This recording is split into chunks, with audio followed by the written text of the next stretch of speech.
Hello students. तो हम लोग फिज़िक्स का second chapter that is magnetic effect of current electricity start कर रहे हैं। इसी सिलेबस में हमने सबसे पहले इलेक्ट्रिसिटी के बारे में पढ़ा। तो अब ये magnetic effect of current electricity क्या है? ये बिल्कुल है कि जब इलेक्ट्रिसिटी से मैग्नेटिज्म प्रोड्यूस हो, so when electricity gives birth to magnetism we study magnetic effect of current electricity. तो चार्ज के बारे में हमने बहुत पहले पढ़ा, स्टैटिक इलेक्ट्रिसिटी का नाम सुना। तो वो कहाँ से आया? तो जब भी चार्ज स्टेशनरी होते हैं तो क्या आता है? स्टैटिक करंट आता है, स्टेशनरी करंट। उसके बाद से हमारे चार्ज, जो हमारा प्रीवियस चैप्टर इलेक्ट्रिसिटी हमने किया, उसमें हमारे चार्ज जो थे वो चार्ज क्या होने लगे? वो चार्ज मूव होने लगे। तो मूविंग चार्ज ने इलेक्ट्रिसिटी को बर्थ दिया। बराबर। मैग्नेटिज्म में चार्ज मूव के साथ साथ ये गोल गोल भी घूमते हैं। बराबर, ये गोल भी घूमते हैं, साथ में मूव भी करते हैं। तो ये प्रॉपर्टी कहीं ना कहीं, जो चार्ज का मूविंग प्रॉपर्टी है, ये भी बर्थ देता है मैग्नेटिज्म को। इसलिए हम ये चैप्टर पढ़ रहे हैं कि magnetic effect of current electricity. तो ये चैप्टर में हम लोग पूरा क्या कंटेंट पढ़ने वाले हैं, मैं उसके बारे में एक बार आपको डिस्क्रिप्शन दे देता हूँ। ठीक है। तो हम पढ़ेंगे भाई कि इलेक्ट्रिसिटी प्रोड्यूस करता है मैग्नेटिज्म, और दूसरा पार्ट मूविंग मैग्नेट्स प्रोड्यूस करेगा इलेक्ट्रिसिटी, इसका उल्टा भी।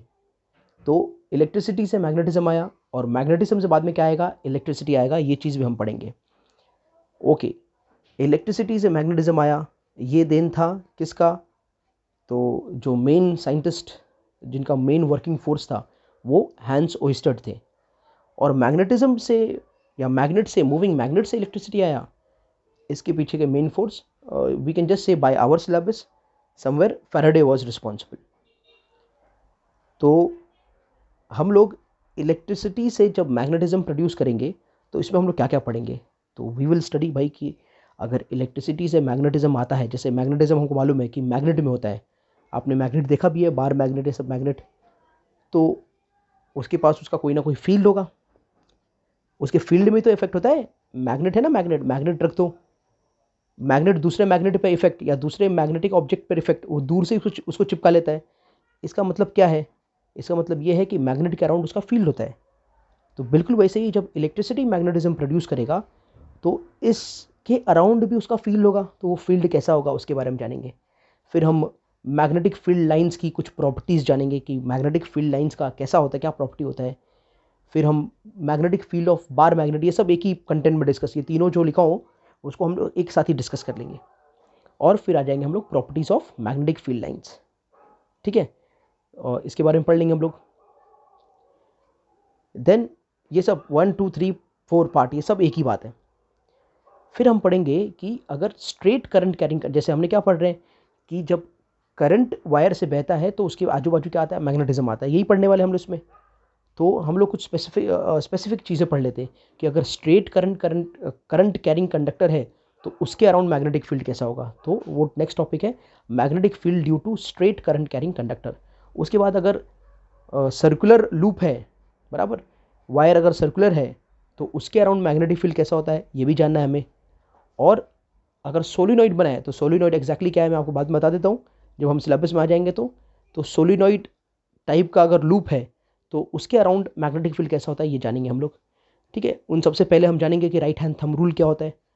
Right hand thumb rule what is, हम उसके बारे में बात करेंगे। फिर जब ये मैग्नेट जो इलेक्ट्रिसिटी की वजह से प्रोड्यूस है, हम उसे इलेक्ट्रोमैग्नेट्स कहते हैं। तो ये इलेक्ट्रोमैग्नेट्स का स्ट्रेंथ जो है वो किन किन फैक्टर्स पर डिपेंड करता है, ये भी जानना है हमें। किन किन बातों पर, मतलब इलेक्ट्रिसिटी कितना ज़्यादा होगा जो इनसे प्रोड्यूस होगा, तो किन किन बातों पर ये चीज़ डिपेंड करता है, उनके बारे में जानना है हमें। फिर हम ह्यूमन में भी ये मैग्नेटिज्म का इफेक्ट है, इसके बारे में बात करेंगे हम लोग। फिर force on a current carrying conductor, तो अगर कोई करंट कैरिंग कंडक्टर है जिसको हमने मैग्नेटिक फील्ड में रख दिया है तो उसके ऊपर कितना फोर्स लगेगा, इसके बारे में बात करेंगे। फिर FLHR, Fleming left hand rule, इसके बारे में बात करेंगे। और लास्ट में इसमें पढ़ेंगे हम लोग इलेक्ट्रिक मोटर को।